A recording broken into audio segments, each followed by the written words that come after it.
오늘 함께 나눌 하나님의 말씀은 출애굽기 11장 4절부터 10절까지 말씀과 12장 12절에서 14절까지 말씀입니다.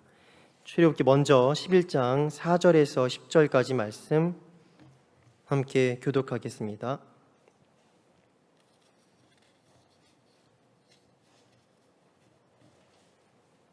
출애굽기 11장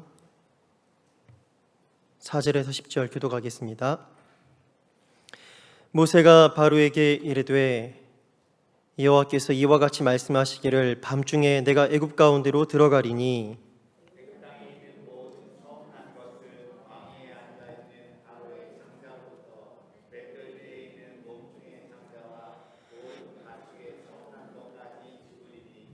애굽 온 땅에 전무후무한 큰 부르짖음이 있으리라.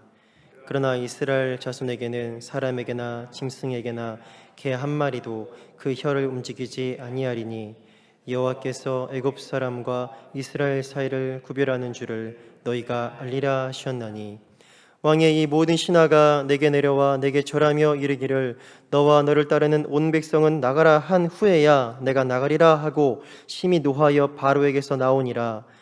여호와께서 모세에게 이르시기를 바로가 너희의 말을 듣지 아니하리라. 그러므로 내가 애굽 땅에서 나의 기적을 더하리라 하셨고 모세와 아론이 이 모든 기적을 바로 앞에서 행하였으나 여호와께서 바로의 마음을 완악하게 하셨으므로 그가 이스라엘 자손을 그 나라에서 보내지 아니하였더라. 12장 12절에서 14절까지 교독하겠습니다. 제가 읽겠습니다. 내가 그 밤에 애굽 땅에 두루 다니며 사람이나 짐승을 막론하고 애굽 땅에 있는 모든 처음 난 것을 다 치고 애굽의 모든 신을 내가 심판하리라. 나는 여호와라. 내가 애굽 땅을 칠 때에 그 피가 너희가 사는 집에 있어서 너희를 위하여 표적이 될지라. 내가 피를 볼 때에 너희를 넘어가리니 재앙이 너희에게 내려 멸하지 아니하리라. 같이 읽겠습니다. 너희는 이 날을 기념하여 여호와의 절기를 삼아 영원한 규례로 대대로 지킬지니라. 아멘. 오늘 본문 말씀은 하나님께서 이집트에 내리신 10가지 재앙 중에서 10번째 재앙, 곧 처음 난 것의 죽음에 대한 말씀입니다. 우리는 이 재앙 가운데에서 하나님의 백성과 하나님의 백성이 아닌 사람들을 구별하시는 하나님의 모습을 볼 수가 있습니다. 구별이라는 단어는 하나님께서 이집트에 내리신 4번째 재앙에서부터 등장합니다. 파라오가 하나님을 섬기도록 이스라엘 백성들을 놓아주지 않자 하나님은 그 4번째 재앙으로 이집트를 치시는데 그 4번째 재앙은 파리떼 재앙이었습니다. 파리떼를 통해서 이집트 온 땅을 황폐하게 하신 것이었습니다. 그런데 놀라운 것은 그 와중에도 이스라엘 백성들이 거주하고 있는 고센 땅에는 하나님께서 재앙을 보내지 않으셔서 파리떼가 없게 하셨다라는 것입니다.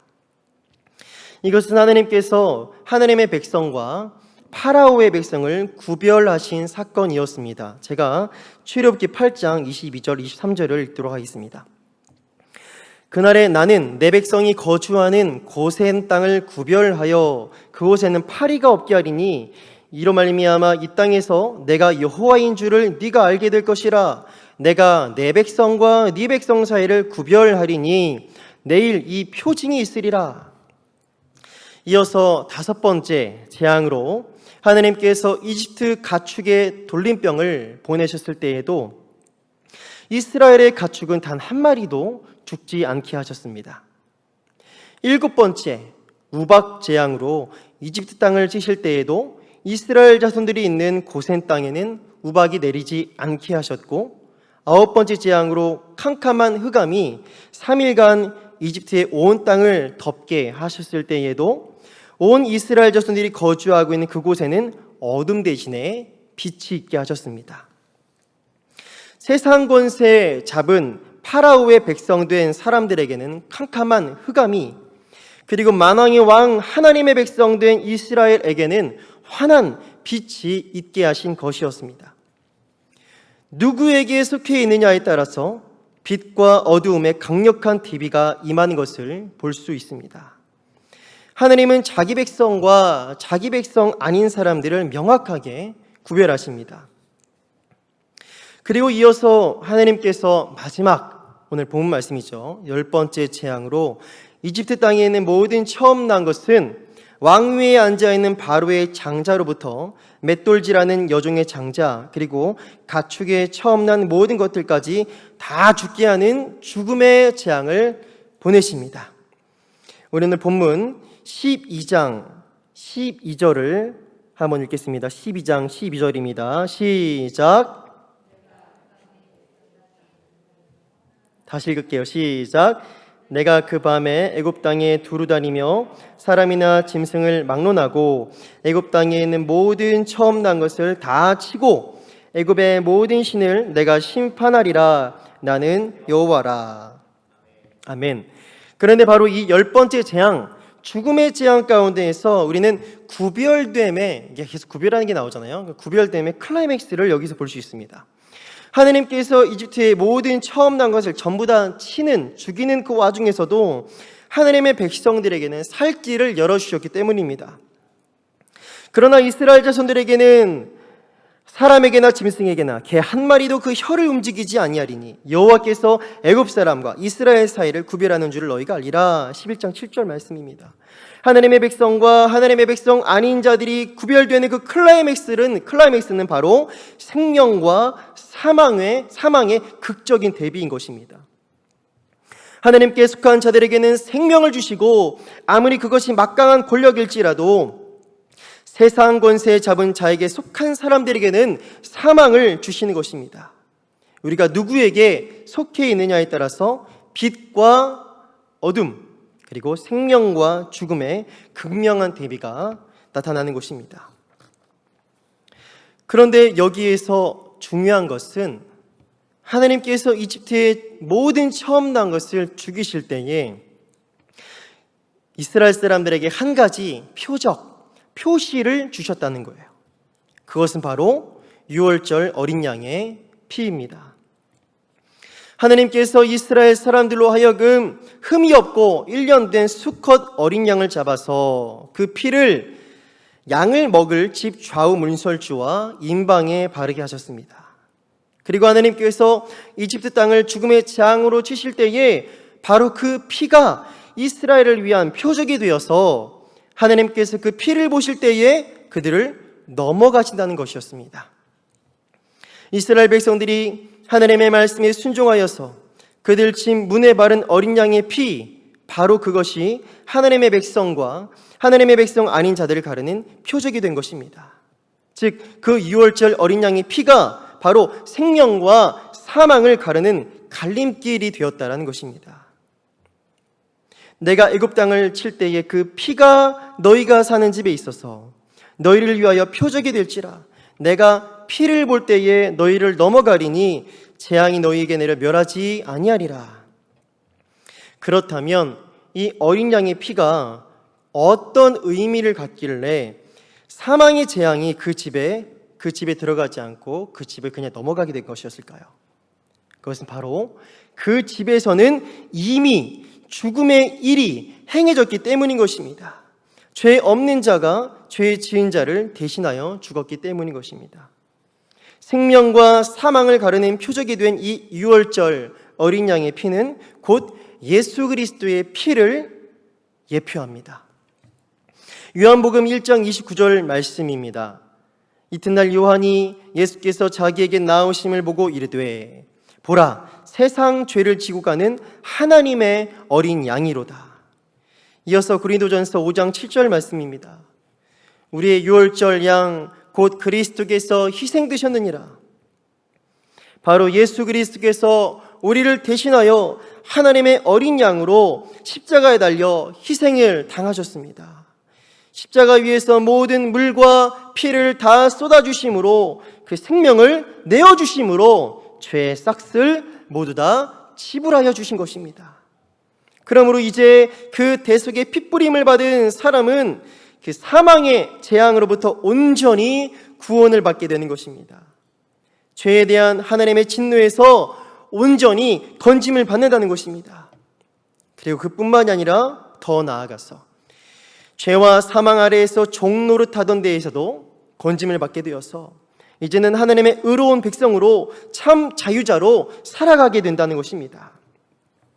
여기서 우리가 또 한 가지 꼭 기억해야 되는 것은 유월절 어린 양의 피가 뿌려진 그 집 안에 있는 이스라엘 백성들은 차별 없이 모두가 전부 구원을 받았다라는 것입니다.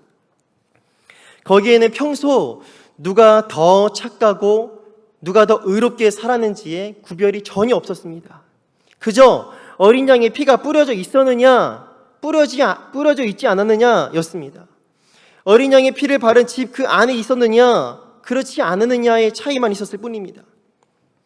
내가 피를 볼 때에 너희를 넘어가리니, 하나님의 눈은 집에 있지 않았고 피에 있었습니다. 그 집이 화려하고 아름다운 집이든지 견고한 대저택이든지 그런 것은 아무런 상관이 없었습니다. 만일 그럼에도 불구하고 그곳에 피가 없으면 심판은 그 집으로 들어가서 죽음의 일을 행했습니다. 반면에 그 집이 초라한 오두막이거나 다 허물어져가는 움막일지라도 그 문에 피만 있으면 그 안에 있는 사람들은 완전히 안전했습니다. 그리고 하나님의 눈은 집 안에 있는 사람들도 보지 않았습니다. 내가 피를 볼 때에, 피를 본다고 하셨고 피를 보고 너희를 넘어가리니, 그들이 도덕적인 사람일 수도 있고 전혀 그렇지 않은 사람들일 수도 있었지만 그들이 하나님의 심판으로부터 보장을 받는 것은 결코 그들의 행함이나 도덕성 여부가 아니었습니다. 하나님은 집 안에 있는 사람들이 아니라 그 인방과 문설주에 발라져 있는 피를 보시고 그들을 넘어가셨습니다.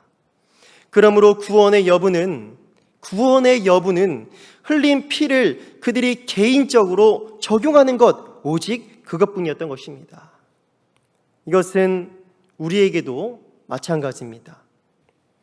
우리가 예수 그리스도를 믿기 전에 누가 얼마나 더 깨끗하게 살았고 누가 얼마나 더 도덕적으로 살았는지는 전혀 중요하지 않습니다. 로마서에서 알 수 있듯이 유대인이나 헬라인이나 모든 사람이 다 죄 아래에 있고 세상에 의인은 단 한 사람도 없다라는 것이 하나님의 말씀의 선포임을 기억해야 합니다. 하나님의 그 완전한 율법, 그 율법의 행위로 하나님 앞에 의롭다 하심을 얻을 육체는 이 세상에 단 한 명도 없기 때문에 그저 온 세상은 하나님의 심판 아래에 처해 있는 상황일 뿐인 것입니다. 그러므로 구원에는 결코 그 어떠한 자기 공로도 들어가지 않는다는 것을 기억해야 합니다. 오직 어린 양 되신 예수 그리스도의 그 보혈의 공로만 있을 뿐입니다. 오직 그리스도 예수 안에 있는 속량으로 말미암아 하나님의 은혜로 값 없이 의롭다 하심을 얻은 자 된 것입니다. 하나님의 의로움, 하나님의 의는 예수 그리스도를 믿는 그 믿음으로 말미암아 모든 믿는 사람에게 주어집니다. 오직 예수 그리스도의 보혈로 깨끗함을 입고 오직 예수 그리스도를 그 믿는 믿음으로 의롭다라고 법정적으로 선언이 되는 것입니다. 그러므로 우리에게 필요한 것은 예수 그리스도의 그 보혈에 대한 확실한 믿음입니다. 하나님의 어린 양의 그 보혈이 흘려졌다는 것을 머릿속으로 알고 있는 것만으로는 충분하지가 않습니다. 반드시 그 예수 그리스도의 복음을 나의 것으로 받아들이는 믿음이 나에게 있어야 한다는 것입니다.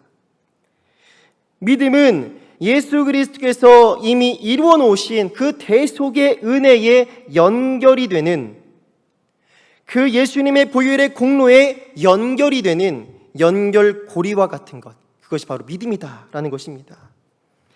그렇기 때문에 반드시 내가 2월절 어린 양 되신 예수 그리스도의 보혈을 믿음으로 받아들여서 그 보혈 아래에 피해야 합니다. 그 피를 나의 죄와 거룩하신 하나님 그 사이에 두어야 하는 것입니다. 우리에게 오늘 그러한 확실한 믿음이 있다면 그것으로 충분합니다. 하나님께서 주 예수 그리스도를 믿으라, 예수를 믿으라, 그리하면 구원을 받으리라 라고 말씀하십니다. 하나님은 오늘날 우리에게도 동일한 말씀을 하십니다. 만일 우리가 예수 그리스도를 믿는 믿음으로 그 보혈 아래에 있다면 우리는 영원히 안전한 줄 믿습니다. 의롭다 하신 이는 하나님이시니 누가 정죄하리요. 그러므로 사람이 의롭다 하심을 얻는 것은 율법의 행위에 있지 않고 믿음으로 되는 줄 우리가 인정하노라.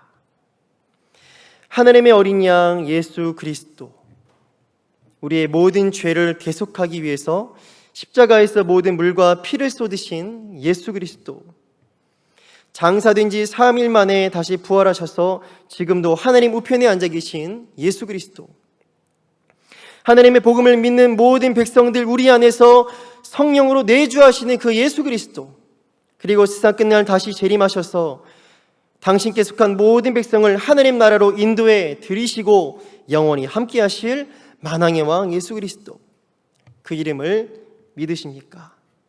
그분만이 나를 구원할 유일한 구주이심을 믿으시죠? 그렇다면 우리도 패스오버, 6월 넘어감의 은혜를 입은 자들입니다. 사망으로부터 건짐을 받고 생명으로 옮기워진, 그래서 더 이상 죄에게 종노릇하지 않는 거룩한 백성으로 구별된 사람인 줄 믿습니다. 영원한 저 천국에서 하나님의 사랑을 누리며 살아갈 하나님 나라 백성으로 구별된 사람들입니다.